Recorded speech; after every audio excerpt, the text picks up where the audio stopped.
Welcome to BTC Radio Audiobook and ASMR, the ultimate destination for audiobook enthusiasts and literary explorers. If you're someone who finds solace in the symphony of words, if you yearn to get lost in captivating tales spun by master storytellers, then you've just discovered your haven. Join us on a journey where pages come to life through the power of sound, where every narrative nuance and character emotion is vividly painted in the theater of your mind. From timeless classics to contemporary gems, our channel is a sanctuary for those who believe that stories are meant to be heard.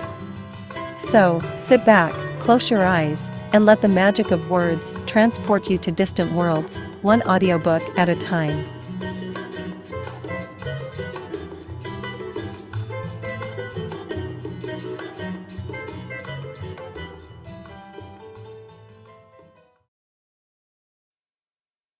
You are listening to continuation of The Secret of Chimneys by British writer Agatha Christie, first published in the UK by the Bodley Head in June 1925, and in the US by Dodd Mead and Company later in the same year. This work is in the public domain in the United States because it was published in 1925. The longest living author of this work died in 1976, so this work is in the public domain in countries and areas where the copyright term is the author's life plus 46 years or less. This work may be in the public domain in countries and areas with longer native copyright terms that apply the rule of the shorter term to foreign works. The Secret of Chimneys by Agatha Christie, Part 6. Disc 6. Chapter 22. The Red Signal. Superintendent Battle was standing in the library at Wyvern Abbey. George Lomax, seated before a desk overflowing with papers, was frowning portentously. Superintendent Battle had opened the proceedings by making a brief and businesslike report. Since then, the conversation had lain almost entirely with George, and Battle had contented himself with making brief and usually monosyllabic replies to the other's questions. On the desk, in front of George, was the packet of letters Anthony had found on his dressing table. "I can't understand it at all," said George irritably, as he picked up the packet. "They're in code, you say?" "Just so, Mr. Lomax." "And where does he say he found them? On his dressing table?"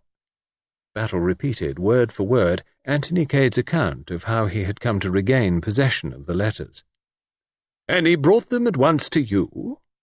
"Well, that was quite proper." "Quite proper. But who could have placed them in his room?" Battle shook his head. "Well, that's the sort of thing you ought to know," complained George. "It sounds to me very fishy indeed. What do we know about this man Cade, anyway? He appears in the most mysterious manner, under highly suspicious circumstances, and we know nothing whatever about him. I may say that I, personally, don't care for his manner at all. You've made inquiries about him, I suppose?" Superintendent Battle permitted himself a patient smile. "We wired at once to South Africa, and his story has been confirmed on all points.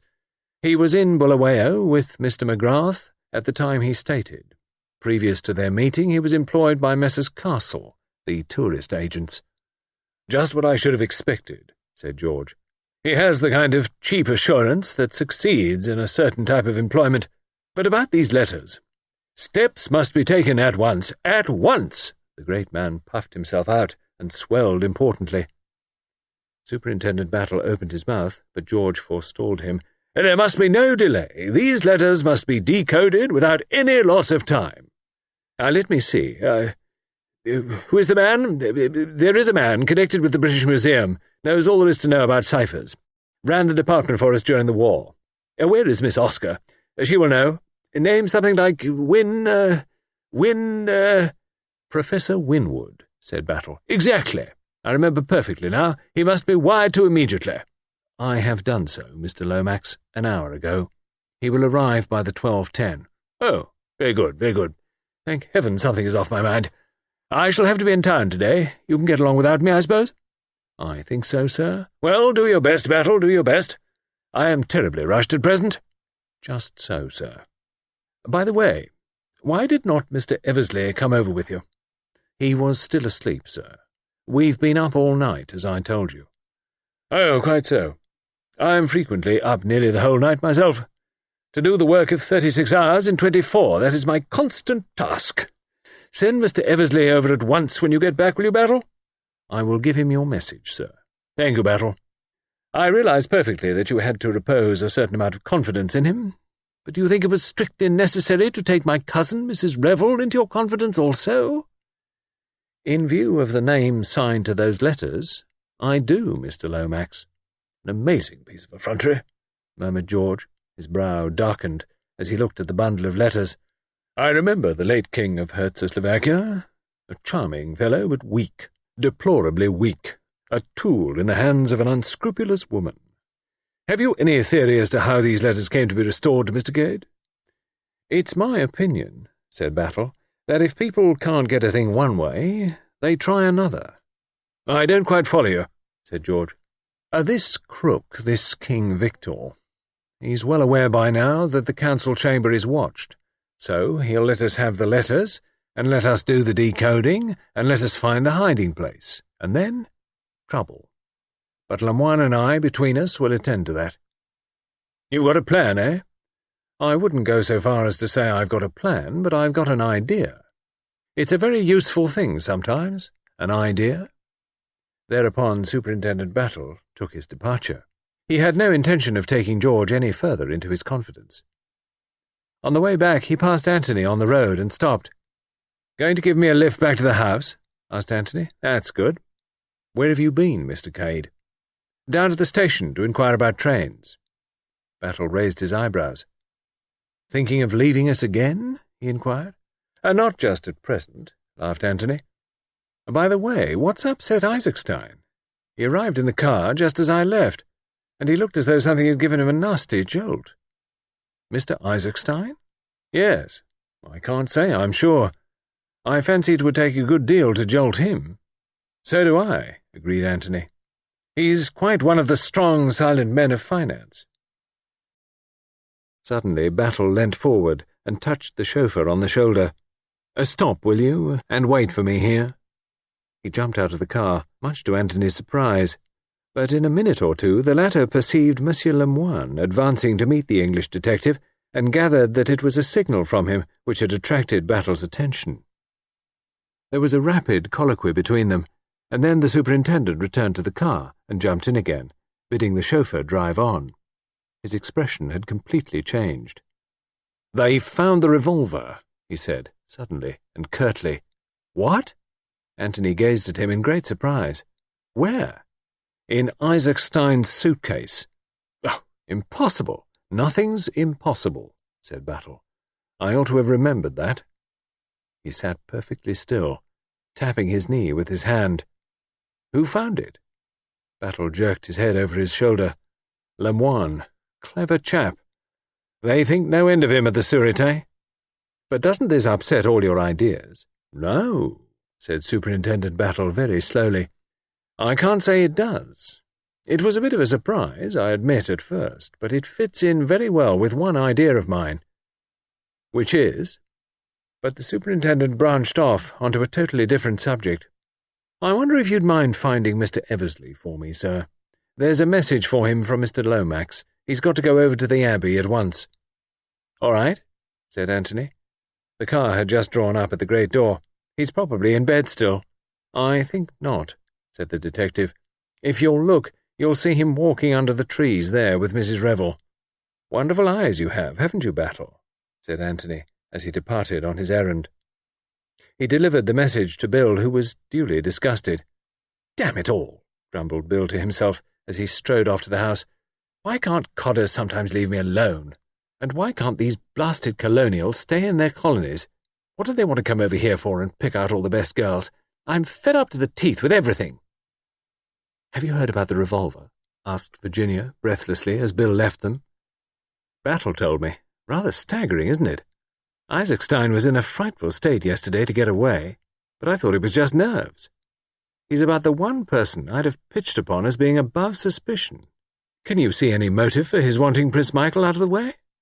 "It certainly doesn't fit in," agreed Virginia thoughtfully.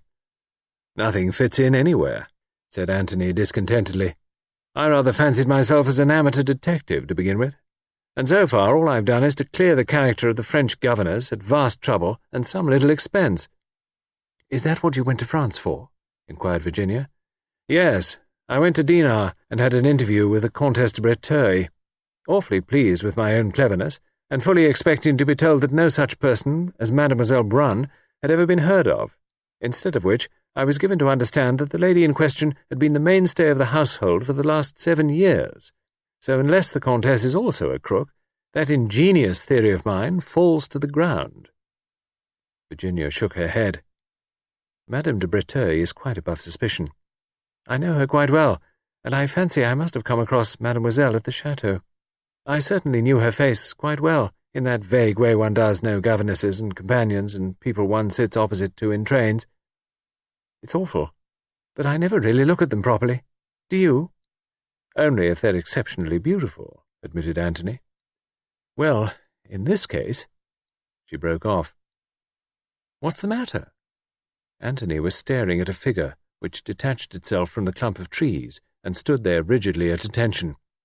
It was the Herzegovakian, Boris. "Excuse me," said Anthony to Virginia. "I must just speak to my dog a minute." He went across to where Boris was standing. "What's the matter? What do you want?" "Master," said Boris, bowing. "Yes, well, that's all very well, but you mustn't keep following me about like this. It looks odd." Without a word, Boris produced a soiled scrap of paper, evidently torn from a letter, and handed it to Anthony. "What's this?" said Anthony. There was an address scrawled on the paper. Nothing else. "He dropped it," said Boris. "I bring it to the master." "Who dropped it?" "The foreign gentleman." "But why bring it to me?" Boris looked at him reproachfully. "Well, anyway, go away now," said Anthony. "I'm busy." Boris saluted, turning sharply on his heel, and marched away. Anthony rejoined Virginia, thrusting the piece of paper into his pocket. "What did he want?" she asked curiously. "And why do you call him your dog?" "Because he acts like one," said Anthony, answering the last question first. "He must have been a retriever in his last incarnation, I think. He's just brought me a piece of a letter which he says the foreign gentleman dropped. I suppose he means Lemoine." "I suppose so," acquiesced Virginia. "He's always following me round," continued Anthony, "just like a dog. Says next to nothing, just looks at me with his big round eyes. I can't make him out." "Perhaps he meant Isaacstein," suggested Virginia. "Isaacstein looks foreign enough, heaven knows." "Isaacstein?" muttered Anthony impatiently. "Where the devil does he come in?" "Are you ever sorry that you've mixed yourself up in all this?" asked Virginia suddenly. "Sorry? Good Lord, no. I love it.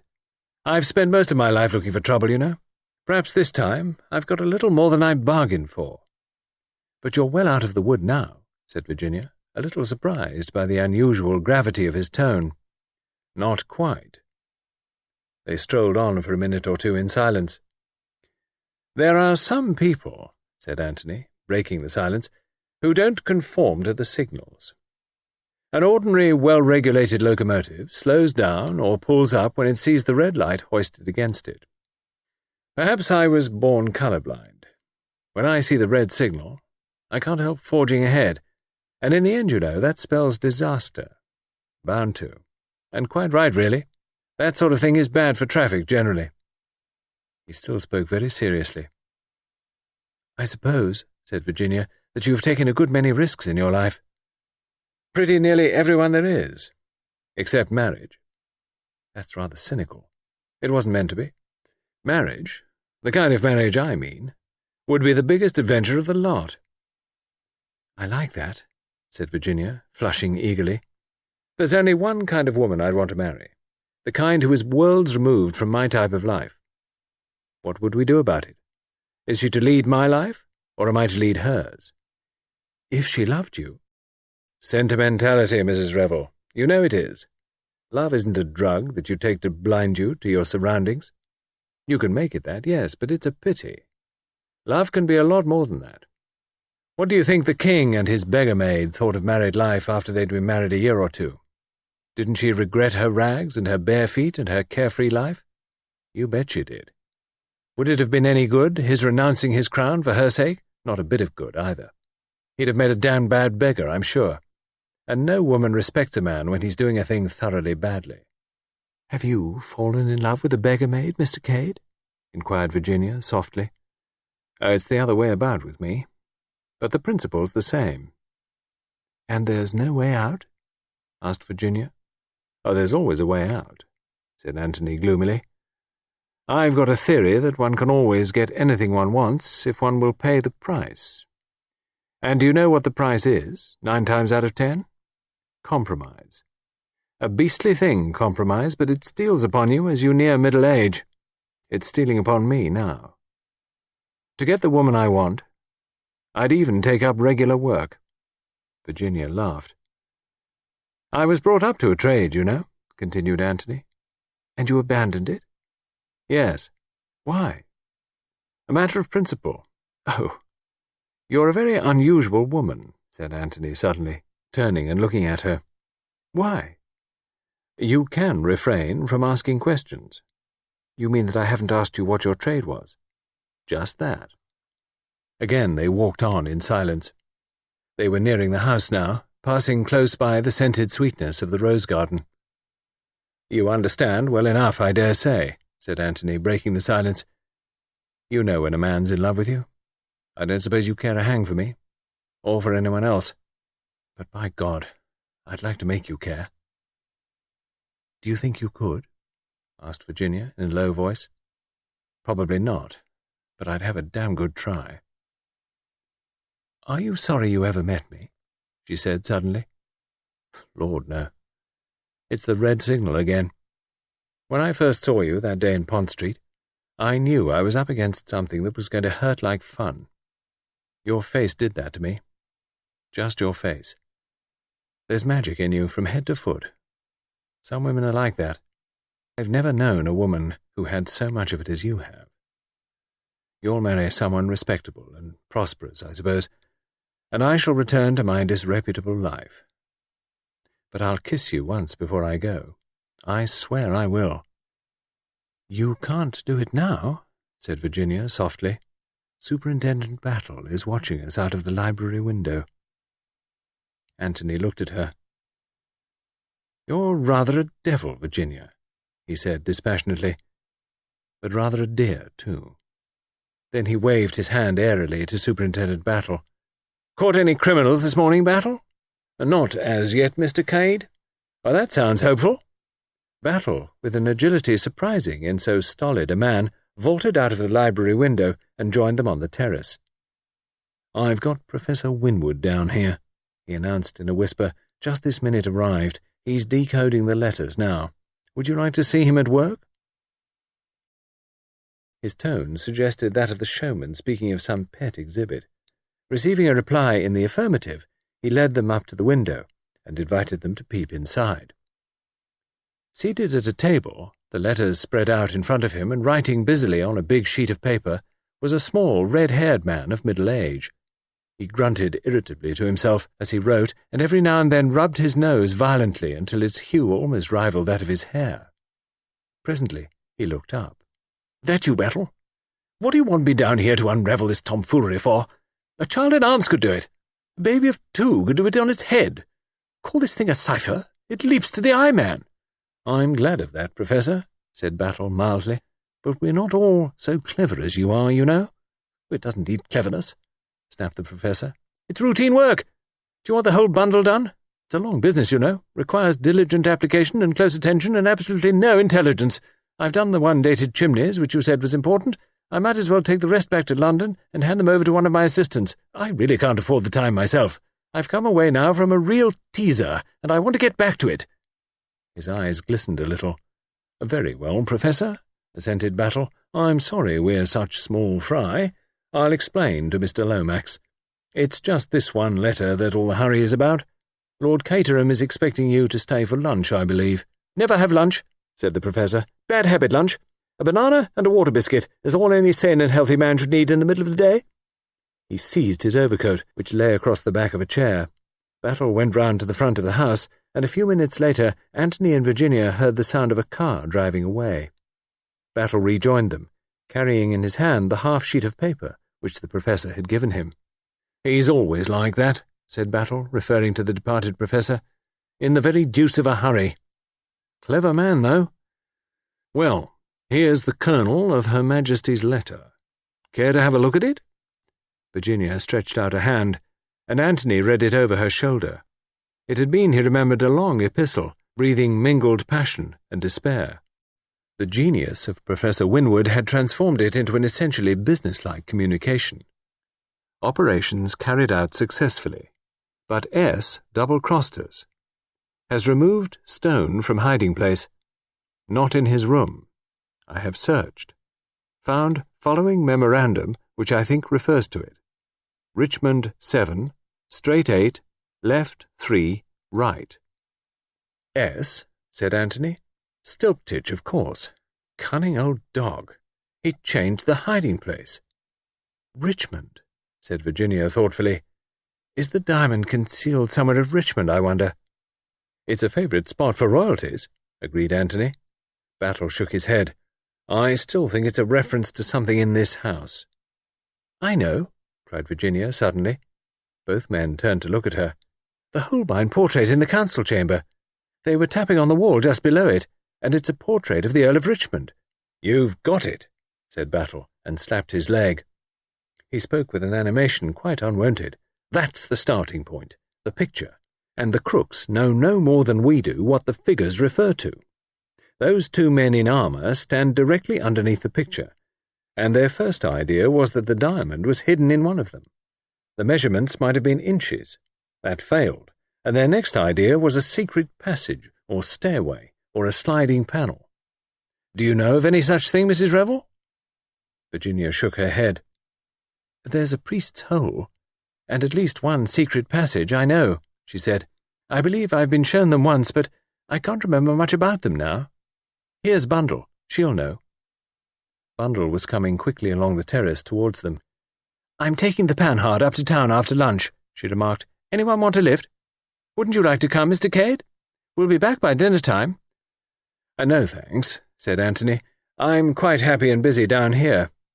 "The man fears me," said Bundle. "Either my driving or my fatal fascination. Which is it?" "The latter," said Anthony, "every time." "Bundle, dear," said Virginia, "is there any secret passage leading out of the council chamber?" "Rather, but it's only a mouldy one, supposed to lead from Chimneys to Wyvern Abbey. So it did in the old days, but it's all blocked up now. You can only get along it for about 100 yards from this end. The one upstairs in the White Gallery is ever so much more amusing, and the priest's hole isn't half bad." "We are not regarding them from an artistic standpoint," explained Virginia. "It's business.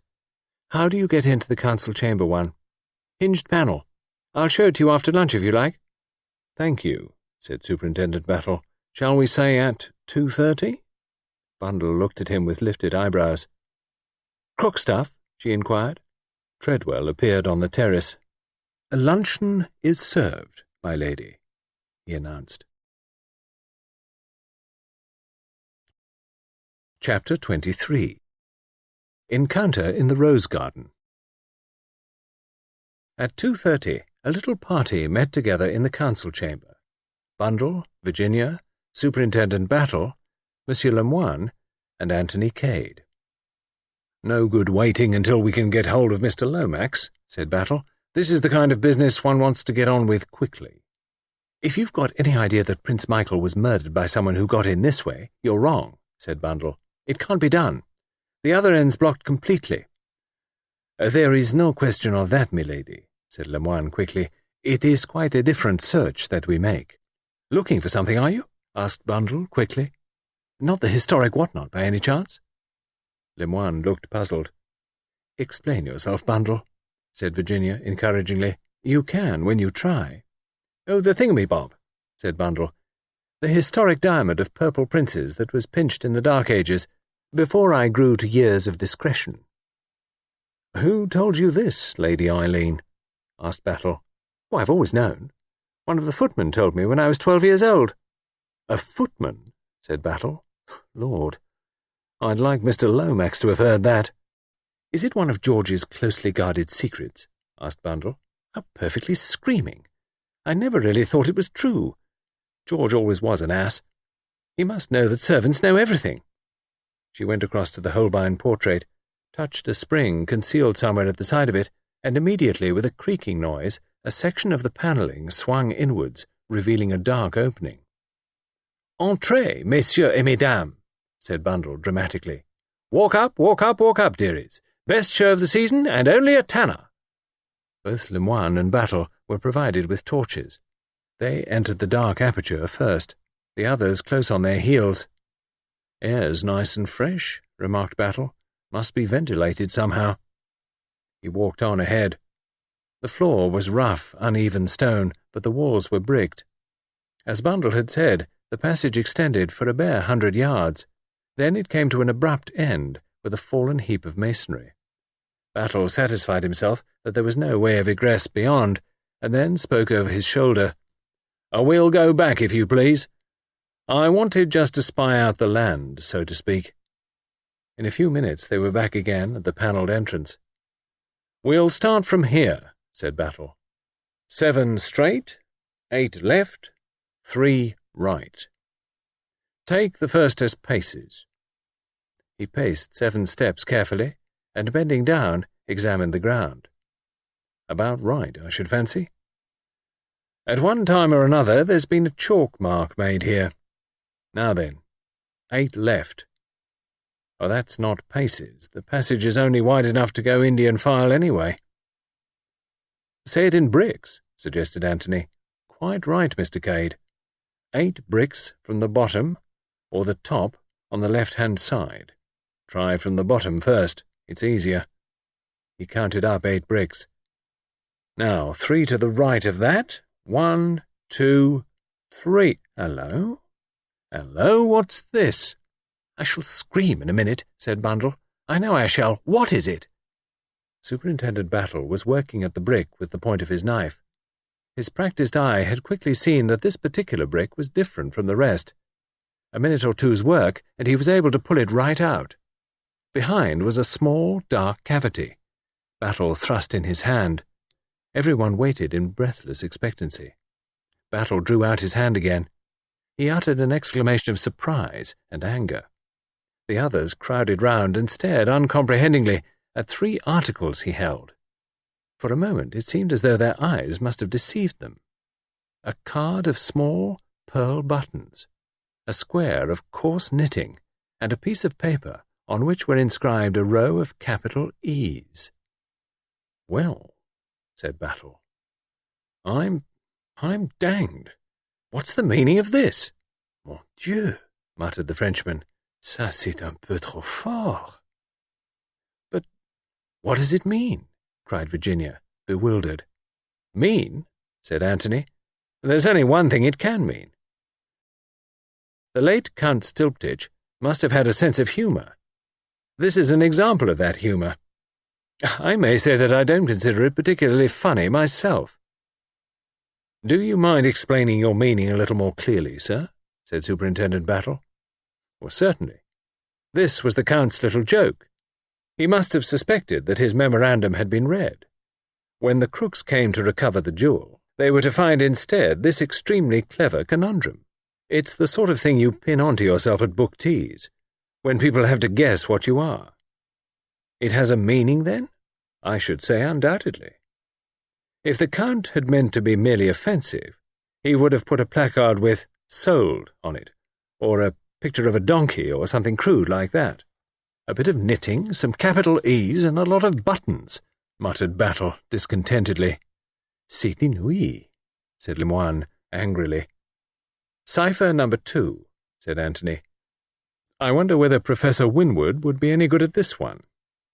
"When was this passage last used, milady?" asked the Frenchman of Bundle. Bundle reflected. "I don't believe anyone's been into it for over 2 years. The Priest's Hole is the show exhibit for Americans and tourists generally." "Curious," murmured the Frenchman. "Why curious?" Lemoine stooped and picked up a small object from the floor. "Because of this," he said. "This match has not lain here for 2 years, nor even 2 days. Any of you ladies or gentlemen drop this by any chance?" He received a negative all round. "Well then," said Superintendent Battle. "We've seen all there is to see. We might as well get out of here." The proposal was assented to by all. The panel had swung to, but Bundle showed them how it was fastened from the inside.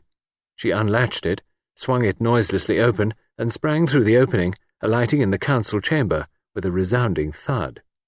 "Damn!" said Lord Caterham, springing up from an armchair in which he appeared to have been taking 40 winks. "Poor old father," said Bundle. "Did I startle you?" "I can't think," said Lord Caterham, "why nobody nowadays ever sits still after a meal. It's a lost art. God knows, Chimneys is big enough, but even here there doesn't seem to be a single room where I can be sure of a little peace. Good Lord, how many of you are there? Reminds me of the pantomimes I used to go to as a boy, when hordes of demons used to pop up out of trapdoors." "Demon number 7, said Virginia, approaching him and patting him on the head. "Don't be cross. We're just exploring secret passages, that's all." "There seems to be a positive boom in secret passages today," grumbled Lord Caterham, not yet completely mollified. "I've had to show that fellow Fish round them all this morning." "When was that?" asked Battle quickly. "Just before lunch. It seems he'd heard of the one in here. I showed him that, and then took him up to the White Gallery, and we finished up with the Priest's Hole. But his enthusiasm was waning by that time. He looked bored to death. But I made him go through with it." Lord Caterham chuckled at the remembrance. Anthony put a hand on Lemoine's arm. "Come outside," he said softly. "I want to speak to you." The two men went out together through the window. When they had gone a sufficient distance from the house, Anthony drew from his pocket the scrap of paper that Boris had given him that morning. "Look here," he said. "Did you drop this?" Lemoine took it and examined it with some interest. "No," he said. "I have never seen it before. Why?" "Quite sure?" "Absolutely sure, monsieur." "And that's very odd." He repeated to Lemoine what Boris had said. The other listened with close attention. "No, I did not drop it. You say he found it in that clump of trees. Well, I assumed so, but he did not actually say so. It is just possible that it might have fluttered out of Monsieur Isaacstein's suitcase. Question Boris again." He handed the paper back to Anthony. After a minute or two, he said, "What exactly do you know of this man, Boris?" Anthony shrugged his shoulders. "I understood he was the late Prince Michael's trusted servant." "It may be so, but make it your business to find out.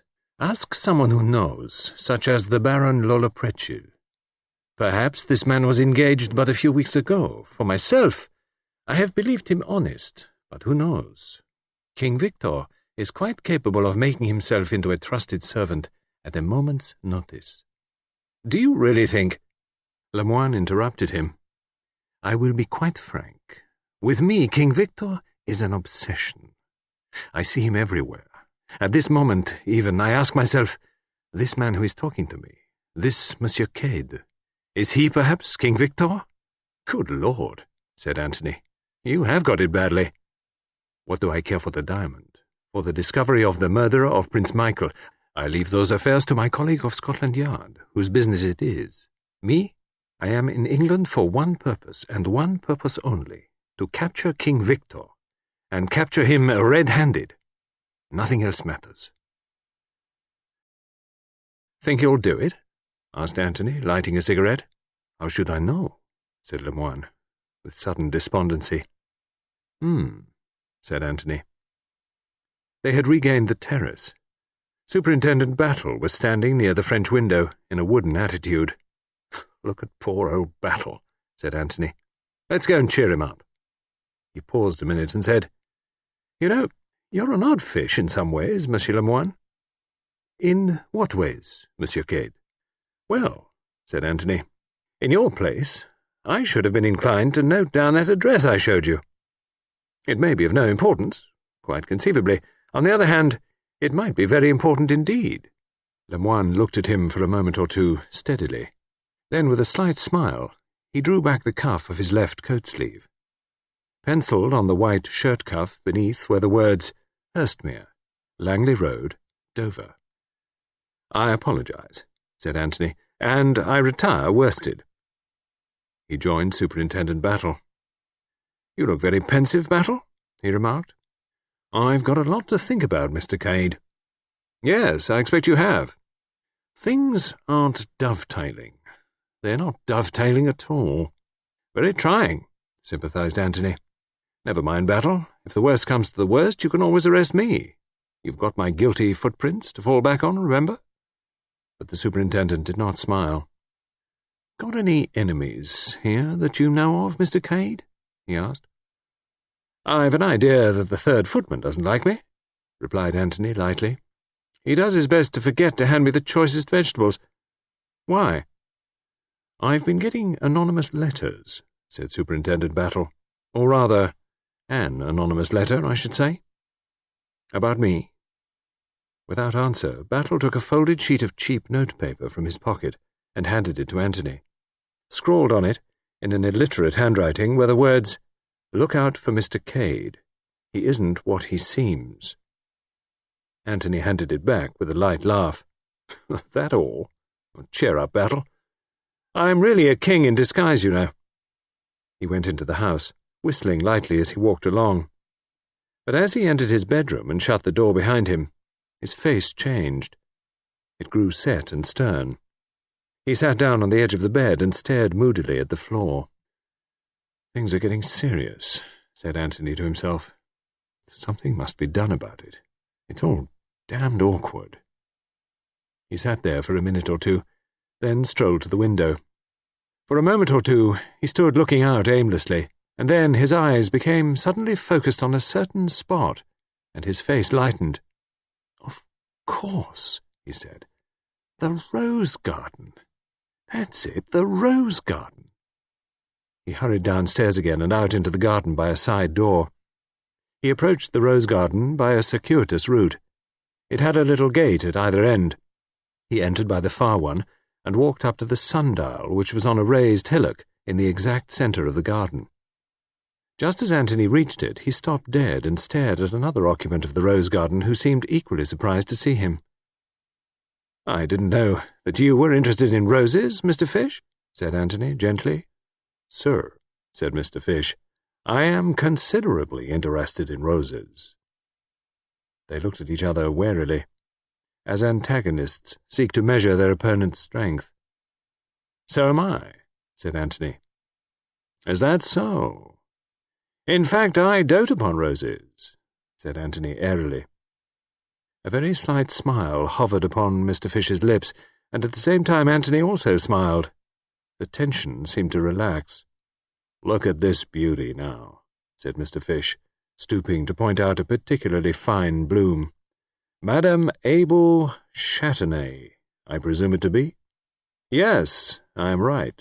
This white rose, before the war, was known as Frau Karl Drusky. They have, I believe, renamed it. Oversensitive, perhaps, but truly patriotic. The La France is always popular. Do you care for red roses at all, Mr. Cade? A bright scarlet rose, now." Mr. Fish's slow, drawling voice was interrupted. Bundle was leaning out of a first-floor window. "Care for a spin to town, Mr. Fish? I'm just off." "Thank you, Lady Eileen, but I'm very happy here. Sure you won't change your mind? Mr. Cade?" Anthony laughed and shook his head. Bundle disappeared. "Sleep is more in my line," said Anthony with a wide yawn. "A good after-luncheon nap." He took out a cigarette. "You haven't got a match, have you?"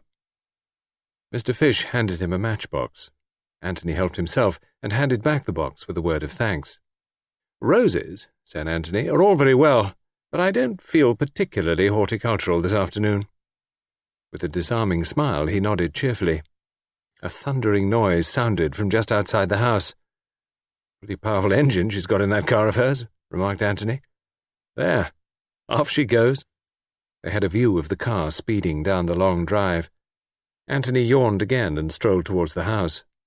He passed in through the door. Once inside, he seemed as though changed to quicksilver. He raced across the hall, out through one of the windows on the farther side and across the park. Bundle, he knew, had to make a big detour by the lodge gates and through the village. He ran desperately. It was a race against time. He reached the park wall just as he heard the car outside. He swung himself up and dropped onto the road. "Hi!" cried Anthony. In her astonishment, Bundle swerved half across the road. She managed to pull up without accident. Anthony ran after the car, opened the door, and jumped in beside Bundle. "I'm coming to London with you," he said. "I meant to all along." "Extraordinary person," said Bundle. "What's that you've got in your hand?" "Only a match," said Anthony. He regarded it thoughtfully. It was pink, with a yellow head. He threw away his unlighted cigarette and put the match carefully into his pocket. Chapter 24. The House at Dover.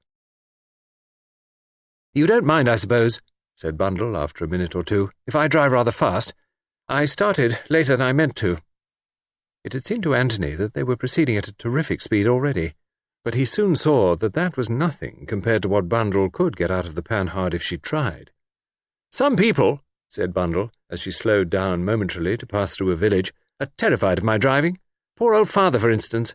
Nothing would induce him to come with me in this old bus." Privately, Anthony thought that Lord Caterham was entirely justified.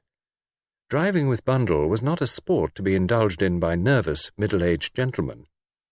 "But you don't seem nervous a bit," continued Bundle approvingly, as she swept round a corner on 2 wheels. "Oh, I'm in pretty good training, you see," explained Anthony, gravely. "Also," he added as an afterthought, "I'm in rather a hurry myself." "Shall I speed her up a bit more?" asked Bundle kindly. "Good Lord, no," said Anthony hastily. "We're averaging about 50 as it is." "I'm burning with curiosity to know the reason for this sudden departure," said Bundle, after executing a fanfare upon the klaxon which must temporarily have deafened the neighbourhood. "But I suppose I mustn't ask. You're not escaping from justice, are you?" "I'm not quite sure," said Anthony. "I shall know soon." "That Scotland Yard man isn't as much of a rabbit as I thought," said Bundle thoughtfully. "Battle's a good man," agreed Anthony. "You ought to have been in diplomacy," remarked Bundle. "You don't part with much information, do you?" "I was under the impression that I babbled." "Oh, boy!" "You're not eloping with Mademoiselle Brun by any chance?" "Not guilty," said Anthony with fervour. There was a pause of some minutes, during which Bundle caught up and passed 3 other cars. Then she asked suddenly, "How long have you known Virginia?"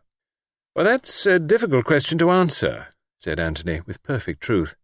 "I haven't actually met her very often, and yet I seem to have known her a long time." Bundle nodded. "Virginia's got brains," she remarked abruptly. "She's always talking nonsense, but she's got brains all right. She was frightfully good out in Czechoslovakia, I believe. If Tim Revel had lived, he'd have had a fine career, and mostly owing to Virginia. She worked for him tooth and nail. She did everything in the world she could for him, and I know why, too." "Because she cared for him?" Anthony sat looking very straight ahead of him. "No, because she didn't, don't you see? She didn't love him. She never loved him, and so she did everything on earth she could to make up. That's Virginia all over. But don't you make any mistake about it. Virginia was never in love with Tim Revel." "You seem very positive," said Anthony, turning to look at her. Bundle's little hands were clenched on the steering wheel, and her chin was stuck out in a determined manner. "I know a thing or two. I was only a kid at the time of her marriage, but I heard 1 or 2 things, and knowing Virginia, I can put them together easily enough. Tim Revel was bowled over by Virginia. He was Irish, you know, and most attractive, with a genius for expressing himself well. Virginia was quite young, 18. She couldn't go anywhere without seeing Tim in a state of picturesque misery, vowing he'd shoot himself or take to drink if she didn't marry him. Girls believe these things, or used to. We've advanced a lot in the last 8 years. Virginia was carried away by the feeling she thought she'd inspired. She married him, and she was an angel to him always. She wouldn't have been half as much of an angel if she'd loved him. There's a lot of the devil in Virginia, but I can tell you one thing. She enjoys her freedom, and anyone will have a hard time persuading her to give it up." "I wonder why you're telling me all this," said Anthony slowly. "Well, it's interesting to know about people, isn't it?" Some people, that is. I've wanted to know, he acknowledged. And you'd never have heard from Virginia, but you can trust me for an inside tip from the stables. Virginia's a darling. Even women like her because she isn't a bit of a cat. And anyway, Bundle ended somewhat obscurely, one must be a sport, mustn't one? Oh, certainly, Anthony agreed. But he was still puzzled. He had no idea what had prompted Bundle to give him so much information, unasked. That he was glad of it, he did not deny. "Here are the trams," said Bundle with a sigh. "Now, I suppose, I shall have to drive carefully." "It might be as well," agreed Anthony. His ideas and Bundle's on the subject of careful driving hardly coincided. Leaving indignant suburbs behind them, they finally emerged into Oxford Street. "Not bad going, eh?" said Bundle, glancing at her wristwatch. Anthony assented fervently. "Where do you want to be dropped?" "Oh, anywhere. Which way are you going?" "Knightsbridge way." "All right. Drop me at Hyde Park Corner." "Goodbye," said Bundle, as she drew up at the place indicated. "What about the return journey?" "Oh, I'll find my own way back. Thanks very much." "I have scared him," remarked Bundle. "I shouldn't recommend driving with you as a tonic for nervous old ladies, but personally I've enjoyed it. The last time I was in equal danger was when I was charged by a herd of wild elephants." "I think you're extremely rude," remarked Bundle. "We've not even had one bump today." "I'm sorry if you've been holding yourself in on my account," retorted Anthony. "I don't think men are really very brave at all," said Bundle.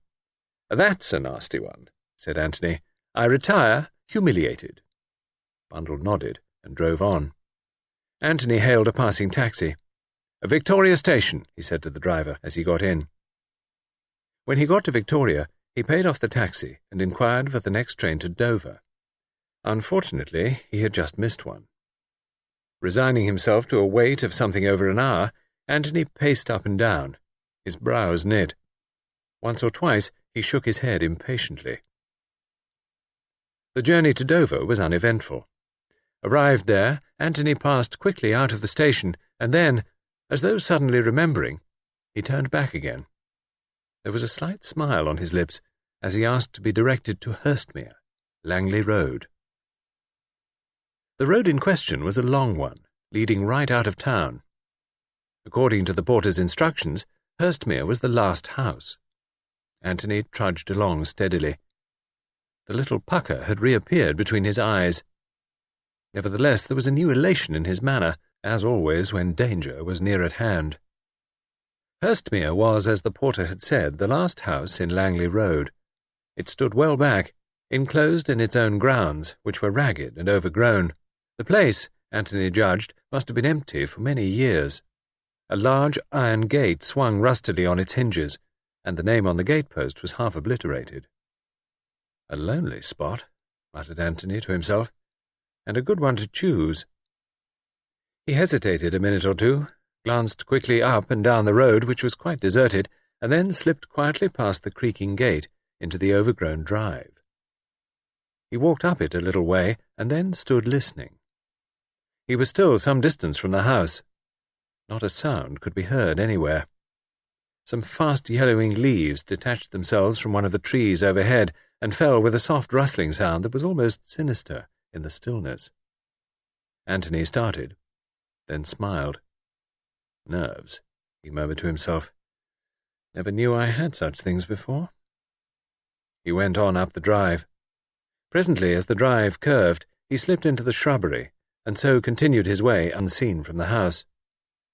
Suddenly, he stood still, peering out through the leaves. Some distance away a dog was barking, but it was a sound nearer at hand that had attracted Anthony's attention. His keen hearing had not been mistaken. A man came rapidly round the corner of the house, a short, square, thick-set man, foreign in appearance. He did not pause, but walked steadily on, circling the house and disappearing again.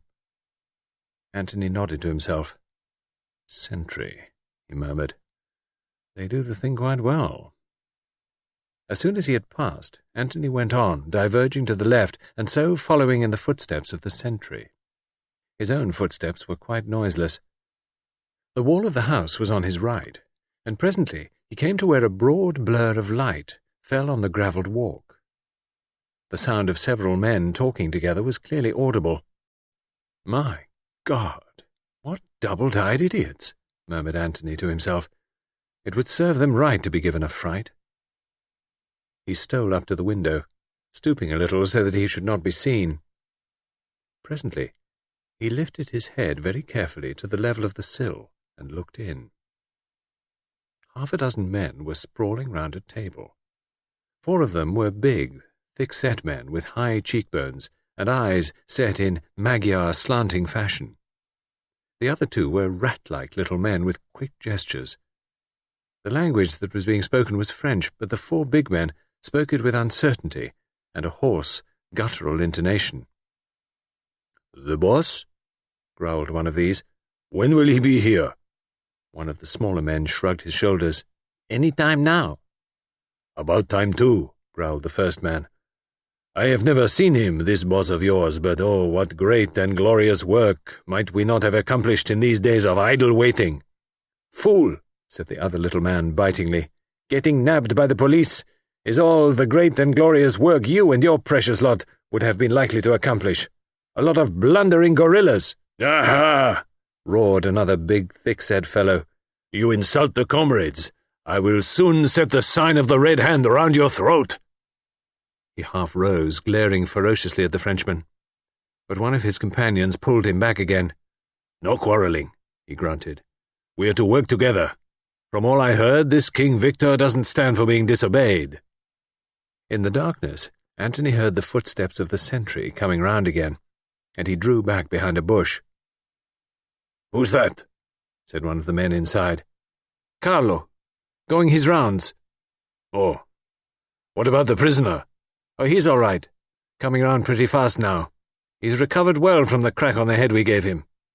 Anthony moved gently away. "God, what a lot," he muttered. "They discuss their affairs with an open window, and that fool Carlo goes his round with the tread of an elephant and the eyes of a bat. And to crown it all, the Hertoslovakians and the French are on the point of coming to blows. King Victor's headquarters seem to be in a parlous condition. It would amuse me very much to teach them a lesson." He stood irresolute for a minute, smiling to himself. From somewhere above his head came a stifled groan. Anthony looked up. The groan came again. Anthony glanced quickly from left to right. Carlo was not due round again just yet. He grasped the heavy Virginia creeper and climbed nimbly till he reached the sill of a window. The window was shut, but with a tool from his pocket he soon succeeded in forcing up the catch. He paused a minute to listen, then sprang lightly inside the room.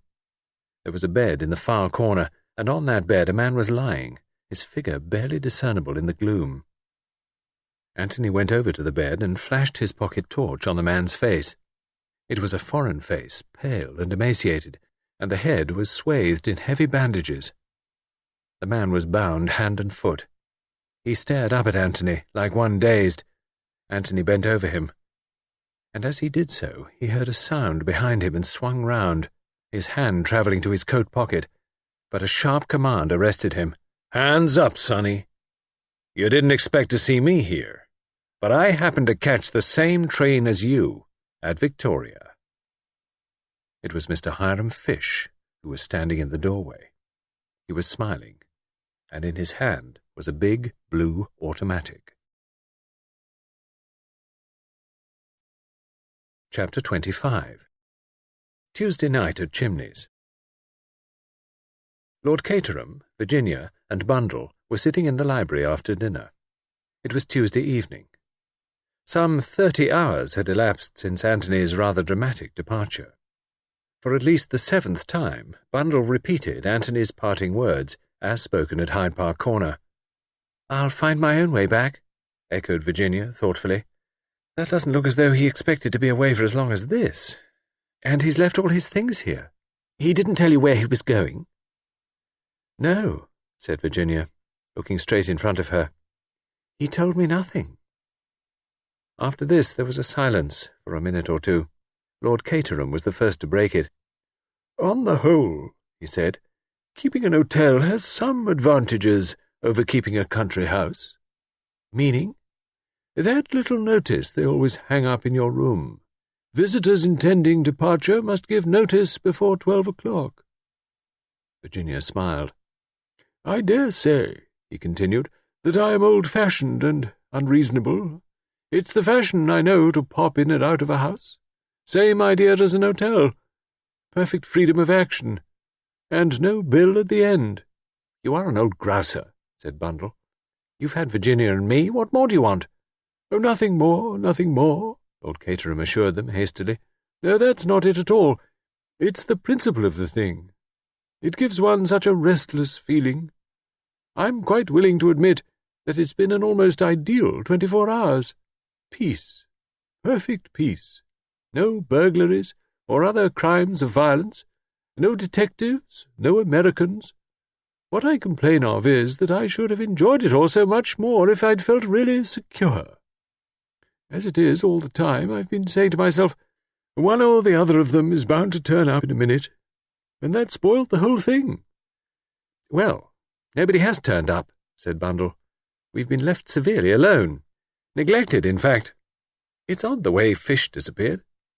"Didn't he say anything?" "Not a word. Last time I saw him he was pacing up and down the rose garden yesterday afternoon, smoking one of those unpleasant cigars of his. After that he seems to have just melted into the landscape." "Somebody must have kidnapped him," said Bundle hopefully. "In another day or two I expect we shall have Scotland Yard dragging the lake to find his dead body," said her father gloomily. "It serves me right. At my time of life I ought to have gone quietly abroad and taken care of my health, and not allowed myself to be drawn into George Lomax's wildcat schemes. He was interrupted by Treadwell. "Well," said Lord Caterham irritably, "what is it?" "The French detective is here, my lord, and would be glad if you could spare him a few minutes." "What did I tell you?" said Lord Caterham. "I knew it was too good to last. Depend upon it, they found Fish's dead body doubled up in the goldfish pond." Treadwell, in a strictly respectful manner, steered him back to the point at issue. "Am I to say that you will see him, my lord?" Yes, bring him in here." Treadwell departed. He returned a minute or two later, announcing, in a lugubrious voice, "Monsieur Lemoine." The Frenchman came in with a quick, light step. His walk, more than his face, betrayed the fact that he was excited about something. "Oh, good evening, Lemoine," said Lord Caterham. "You have a drink, won't you?" "I thank you, no." He bowed punctiliously to the ladies. "At last I make progress. As things are, I felt that you should be acquainted with the discoveries. The very grave discoveries that I have made in the course of the last 24 hours. "I thought there must be something important going on somewhere," said Lord Caterham. "My lord, yesterday afternoon one of your guests left this house in a curious manner. From the beginning, I must tell you, I have had my suspicions. Here is a man who comes from the wilds. 2 months ago he was in South Africa. Before that, where?" Virginia drew a sharp breath. For a moment the Frenchman's eyes rested on her doubtfully.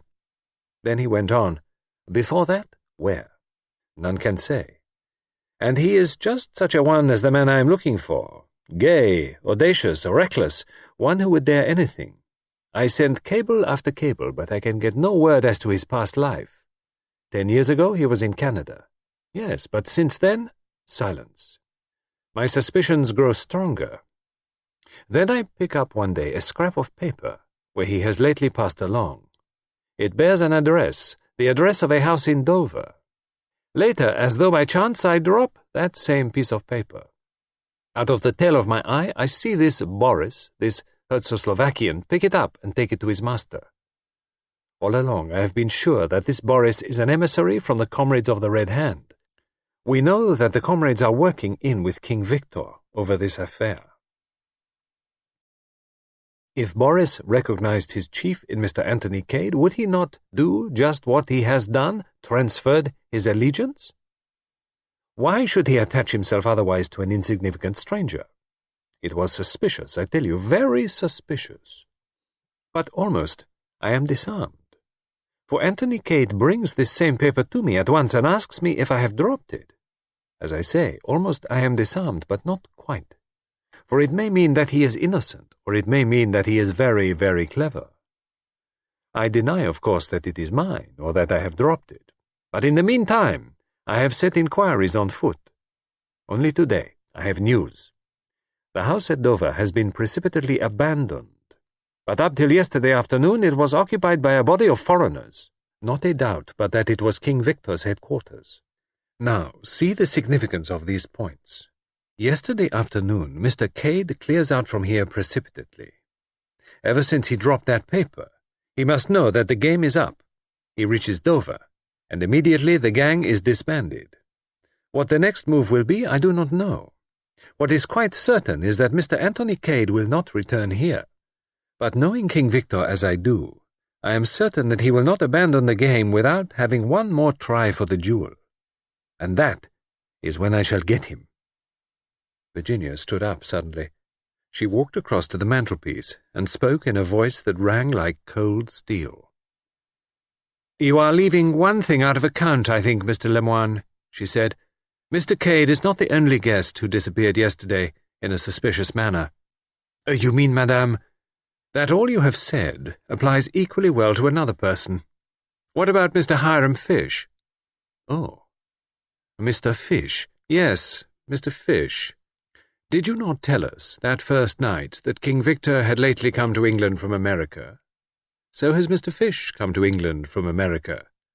It is true that he brought a letter of introduction from a very well-known man, but surely that would be a simple thing for a man like King Victor to manage. He is certainly not what he pretends to be. Lord Caterham has commented on the fact that when it is a question of the first editions he is supposed to have come here to see, he is always the listener, never the talker. And there are several suspicious facts against him. There was a light in his window the night of the murder. Then, take that evening in the council chamber. When I met him on the terrace, he was fully dressed. He could have dropped the paper. You didn't actually see Mr. Cade do so. Mr. Cade may have gone to Dover. If he did, it was simply to investigate. He may have been kidnapped there. I say that there is far more suspicion attaching to Mr. Fish's actions than to Mr. Cade's." The Frenchman's voice rang out sharply. "From your point of view that may well be, madame. I do not dispute it. And I agree that Mr. Fish is not what he seems. Well then. But that makes no difference. You see, madame, Mr. Fish is a Pinkerton's man." "What?" cried Lord Caterham. "Yes, Lord Caterham. He came over here to trail King Victor. Superintendent Battle and I have known this for some time." Virginia said nothing. Very slowly she sat down again. With those few words, the structure that she had built up so carefully was scattered in ruins about her feet. "You see," Lemoine was continuing, "we have all known that eventually King Victor would come to Chimneys. It was the one place we were sure of catching him." Virginia looked up with an odd light in her eyes, and suddenly she laughed. "You've not caught him yet," she said. Lemoine looked at her curiously. "No, madame, but I shall. He's supposed to be rather famous for outwitting people, isn't he?" The Frenchman's face darkened with anger. "This time it will be different," he said between his teeth. "He's a very attractive fellow," said Lord Caterham. "Very attractive. But surely— Why, you said he was an old friend of yours, Virginia." "That is why," said Virginia composedly. "I think Monsieur Lemoine must be making a mistake," and her eyes met the detective steadily, but he appeared in no wise discomfited. "Time will show, madame," he said. "Do you pretend that it was he who shot Prince Michael?" she asked presently. "Certainly." But Virginia shook her head. "Oh, no," she said. "Oh, no. That is one thing I am quite sure of. Anthony Cade never killed Prince Michael." Lemoine was watching her intently. "There is a possibility that you are right, madame," he said slowly. "A possibility, that is all. It may have been the Czechoslovakian Boris who exceeded his orders and fired that shot. Who knows? Prince Michael may have done him some great wrong, and the man sought revenge." "He looks a murderous sort of fellow," agreed Lord Caterham. The housemaids, I believe, scream when he passes them in the passages.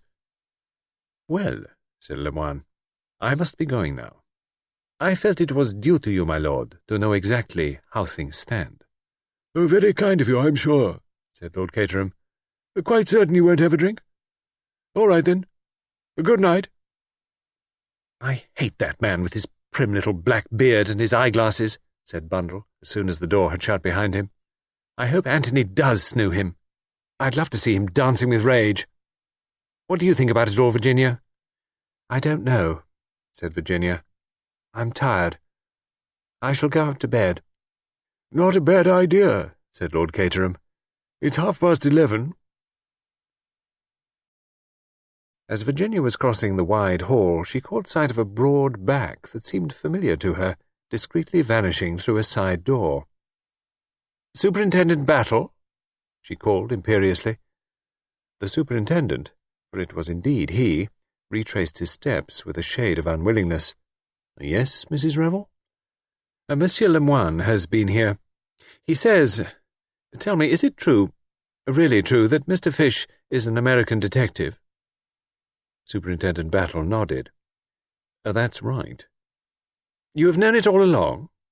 Again, Superintendent Battle nodded. Virginia turned away towards the staircase. I see, she said. Thank you. Until that minute she had refused to believe. And now? Sitting down before her dressing table in her own room, she faced the question squarely. Every word that Anthony had said came back to her, fraught with a new significance. Was this the trade that he had spoken of? The trade that he had given up? But then an unusual sound disturbed the even tenor of her meditations. She lifted her head with a start.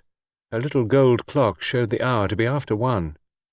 Nearly 2 hours she had sat there thinking. Again the sound was repeated, a sharp tap on the window pane. Virginia went to the window and opened it. Below, on the pathway, was a tall figure, which, even as she looked, stooped for another handful of gravel. For a moment Virginia's heart beat faster. Then she recognized the massive strength and square-cut outline of the Herzegovian, Boris. Yes, she said in a low voice. What is it? At the moment it did not strike her as strange that Boris should be throwing gravel at her window at this hour of the night. What is it? She repeated impatiently. I come from my master, said Boris in a low tone, which nevertheless carried perfectly. He has sent for you. He made the statement in a perfectly matter-of-fact tone. Sent for me? Yes. I am to bring you to him. There is a note. I will throw it up to you. Virginia stood back a little, and a slip of paper, weighted with a stone, fell accurately at her feet. She unfolded it and read, My dear, Anthony had written. I'm in a tight place, but I mean to win through. Will you trust me and come to me? For quite 2 minutes, Virginia stood there, immovable, reading those few words over and over again. She raised her head, looking round the well-appointed luxury of the bedroom, as though she saw it with new eyes. Then she leaned out of the window again. What am I to do? She asked. The detectives are the other side of the house, outside the council chamber. Come down and out through the side door. I will be there. I have a car waiting outside in the road. Virginia nodded. Quickly she changed her dress for one of fawn tricot and pulled on a little fawn leather hat. Then, smiling a little, she wrote a short note, addressed it to Bundle, and pinned it to the pincushion. She stole quietly downstairs and undid the bolts of the side door. Just a moment she paused. Then, with a little gallant toss of the head, the same toss of the head with which her ancestors had gone into action in the Crusades, she passed through.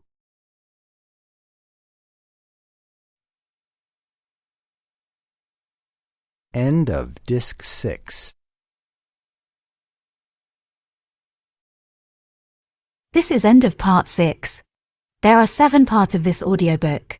Please click on the link on the screen to listen to part 7 of 7.